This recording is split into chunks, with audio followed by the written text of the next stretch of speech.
to the How to Live in Denmark podcast. I'm Kaysander Mellish. Have you ever seen the movie The Wizard of Oz? It's a classic. When Dorothy arrives in the land of Oz, the first thing she's asked is, are you a good witch or a bad witch? I was having lunch with a friend this week, and over club sandwiches she said, it's a shame there's only one word for foreigner in Danish, when actually there's two types of foreigner here. I got her point, even though I think there's only one word for foreigner in most languages. But what she was really saying is there's no single way in Danish to say, are you a good foreigner or a bad foreigner? If you've been to Danish dinner parties, often later on in the evening when a fair amount of wine has been consumed, you hear a Danish person complaining about foreigners in Denmark. They come here just to take advantage of our system. All they want is free education, free healthcare, welfare payments. They don't contribute to Danish society at all. And then at some point, someone will turn to you and say, oh, but we don't mean your kind of foreigner. You know, a good foreigner. The kind who works or studies or is married to a Dane. The kind who's an engineer or a doctor. The kind who opens restaurants with unfamiliar but unchallenging food. Smiling, young, healthy, industrious, good foreigners. Good foreigners are highly sought after at the moment. This week, for example, one of the big business groups said that Denmark should aim for at least 150,000 new immigrants in the next 20 years. The Danish population is aging, so the country needs younger workers to drive Denmark's economy. The business group held a conference on ways to attract them and make them feel welcome. Danish Prime Minister Helle Thorning-Schmidt came by to offer more international schools and less red tape. These are things that Denmark can do to attract good foreigners.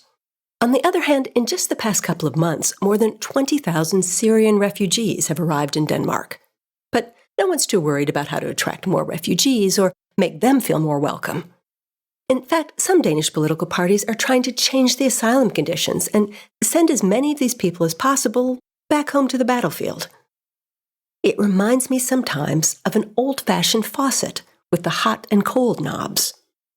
Denmark is trying to turn one knob on and the other one off. The funny thing about immigration is that you never know which immigrant is going to be a success in Denmark. Some of those doctors and engineers don't like it here. They don't like the climate, they can't make friends, they can't find the right type of job, so they go home. On the other hand, some refugees end up as great successes. The refugees who came to Scandinavia from Chile in the 1970s have done particularly well. The number one pop star in Denmark right now is Medina, who is a woman of Chilean descent. Vietnamese refugees from the 1970s have also been pretty successful. If you need a tailor in Copenhagen, I can refer you to my excellent Vietnamese-Danish shop owner. But there's no hiding that some refugees have had a really difficult time integrating into Denmark. Somali refugees, for example, started coming to Denmark in the 1990s, so 20 years ago at least. And according to government statistics, only 26% of Somalis of working age have jobs. So more than 70% of working age are on some sort of government support. The Somali crime rate is also very high, with a lot of violence against women. Palestinian refugees, who also came in the 1990s, have also had a really hard time in Denmark. Only 33% of working-age people with Palestinian background have jobs. When Danish people complain about foreigners, this is what they're really complaining about. The social welfare system is set up so that when you're young and you're healthy and you're working, you put in a lot, and then when you are pregnant or old or sick, then the rest of society takes care of you. When people don't put into the pot but only take out, that makes Danish people furious. Some well-meaning people want to paper over these differences between different groups, and they say it's racist to point out that some people are doing better than others.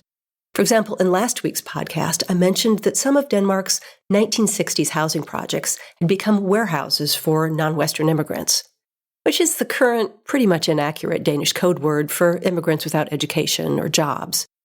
I got an angry comment on howtoliveInDenmark.com. Why did I have to say that? Would it have mattered if they were Western immigrants? And the answer is, yeah. You will have a hard time getting any Dane to move into an apartment complex where the majority of the residents are Somali or Palestinian. That Dane would have to be pretty damn desperate. But an apartment complex full of French business executives, Australian students, African diplomats, Indian doctors, Thai business owners, that's different. That's kind of chic. Many Danes would feel very open-minded and progressive to be living alongside such a stylish international crowd. But then again, those are the good foreigners. And that's the How to Live in Denmark podcast for this week. I will be taking a couple of weeks off the podcast because I'm working on the Chinese version of my book, How to Live in Denmark. It will have some special Chinese-focused content. But I will post a couple of best-of podcasts to the feed, just in case you missed them. I'm also working on a paper version of the How to Live in Denmark book. Lots of people are saying, yeah, it's great with an ebook on Amazon and stuff. We need a piece of paper we can hold in our hand and use for Christmas gifts. So I'm working on that for you guys right now. In the meantime, you can get in touch with us via the How to Live in Denmark Facebook page at howtoliveindenmark.com or at howtoliveinDK on Twitter. The 2 is a number. See you in a couple weeks.